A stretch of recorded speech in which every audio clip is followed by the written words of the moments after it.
Hello' বন্ধু বান্ধৱীসকল নমস্কাৰ। আৰু এতিয়া ভিডিঅ'লৈ তোমালোকক আমি আজি আমাৰ দেশৰ বিষয়ে আলোচনা কৰিম। বন্ধু বান্ধৱীসকল, আমাৰ দেশৰ আমি সকলোৱে নাগৰিক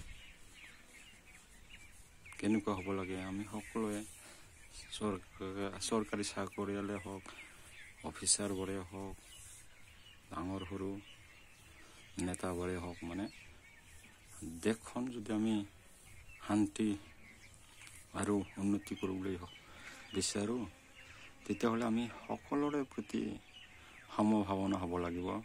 সকলোৰে সৰু ডাঙৰ নামানি সকলোকে সমান ভাবি আমি কামবোৰ আগুৱাই যাব লাগিব। সকলোকে হেল্প কৰিব লাগিব।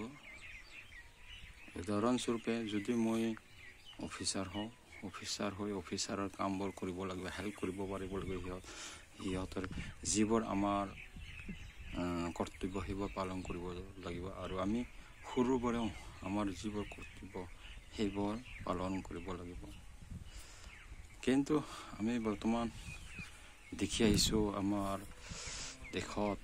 দেশৰে কথা কওঁ,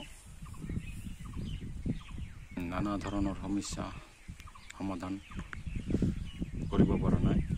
মাত্ৰ এটাই কাৰণ, আমাৰ মাজত বিভাজন সৃষ্টি হোৱাৰ মূল কাৰণ। এই বিভাজন যদি আমাৰ নাথাকে, সকলোৱে এটা আমি মানৱ জাতি যদি বিচাৰ কৰোঁ, সকলোৱে আমি সৰু ডাঙৰ যদি নিবিচাৰোঁ, ইয়াতে বৰ্তমান বিচৰা হৈছে জেনেৰেল, কোনোবা ST, কোনোবা OBC, মানে নানা ধৰণৰ মানে কাষ্ট ইয়াতে মানে বিভাজন হৈ আছে। এইবোৰ উঠাব লাগিব, তেতিয়াহে আমাৰ দেশৰ সকলোৰে মংগল হ'ব আৰু দেশখনৰ উন্নতি হ'ব আৰু দেশখনৰ শান্তি হ'ব। বন্ধু বান্ধৱীসকল, মোৰ এই ভিডিঅ'টোৰ জৰিয়তে সকলো ভাই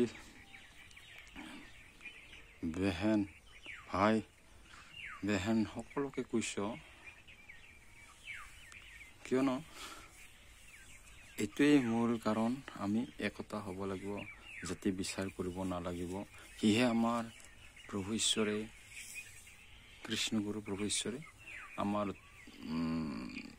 এক নাম, মানে কৃষ্ণগুৰু এক নাম ধৰ্মটো মানে এই পৃথিৱীত প্ৰচলন কৰি আছে। কিহৰ কাৰণ? তেতিয়াহে আমাৰ দেশৰ লগতে বিশ্বৰ শান্তি হ'ব। সেয়েহে আমাৰ প্ৰত্যেক বছৰে প্ৰভুৱে মানে পালনাম পাতে। মেইন আশ্ৰমত, কৃষ্ণগুৰু সেই আশ্ৰম নহত প্ৰত্যেক বছৰে পালনাম পাতে বিশ্ব শান্তিৰ বাবে অখণ্ড একনাম কীৰ্তন।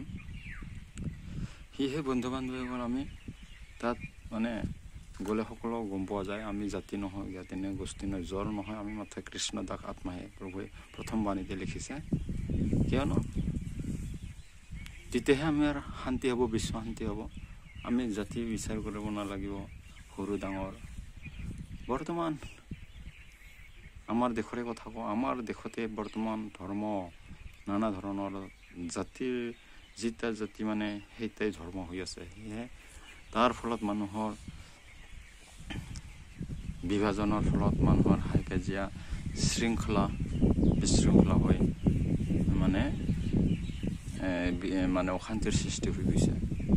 সেয়েহে আমাৰ গুৰুজনাই এই ধৰ্মৰ জৰিয়তে, এক নাম ধৰ্মৰ জৰিয়তে মানে যেতিয়া মানে প্ৰভুৱে লিখি থৈ গৈছে, যেতিয়া নেকি ধৰ্মৰ মানে আমি মানুহবোৰে যদি আমি মানুহবোৰ সাধাৰণ মনুষ্য, মানে আমি কোনো জ্ঞান কোনো জ্ঞান পোৱা নাযায়। সকলো মানে অসাৰ জ্ঞানত আমি ল'ব নোৱাৰোঁ।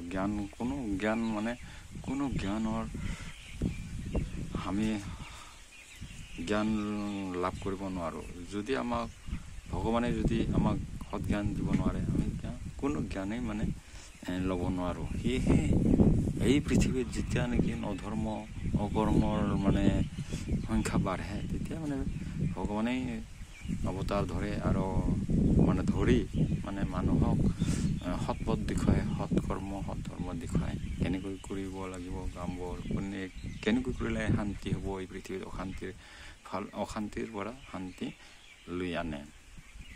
সেয়ে মই এই আমাৰ দেশৰ সকলো নাগৰিককে, সকলো মহিলা পুৰুষবৰ্গে, ভাইটি ভণ্টিসকলক জনাওঁ, আমি সকলোৰে মানে শান্তিৰ কাৰণে আমি জাতি বিচাৰ কৰিব নালাগিব। আৰু যি আমি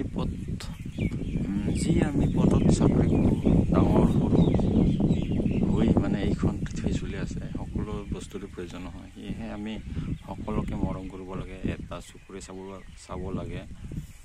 আজি এটা চকুৰে নচোৱাৰ ফলত বন্ধু বান্ধৱীসকল পৃথিৱীত অমংগলৰ সৃষ্টি হৈ আছে আৰু হাই কাজিয়াৰ সৃষ্টি হৈ আছে। কিন্তু মানুহে নাভাবে এইবোৰ যে হাই কাজিয়া কিহৰ কাৰণত হৈ আছে। কিন্তু মানুহে বিভাজন কৰাৰ ফলত হাই কাজিয়া আমাৰ দেশত মানে অশান্তিৰ সৃষ্টি হৈছে। সেয়ে আমি সকলোৱে মিলিজুলি সৎ পথেৰে সকলোকে সমান চকুৰে চাব লাগে। তেতিয়াহে আমাৰ জীৱনত আৰু আমাৰ এই দেশৰ উন্নতি আৰু শান্তি হ'ব। বন্ধু বান্ধৱীসকল, মই অলপ জনালোঁ বন্ধু বান্ধৱীসকল এই ভিডিঅ'টোৰ জৰিয়তে দেশৰ শান্তি কেতিয়া হ'ব আৰু মানে উন্নতি কেতিয়া হ'ব। একেলগে থাকিলেহে আমি সকলোৱে জাতি বিচাৰ কৰিব নালাগিব, সকলোৰ প্ৰতি সমান চকুৰে চাব লাগিব। বন্ধু বান্ধৱীসকল ধন্যবাদ, নমস্কাৰ।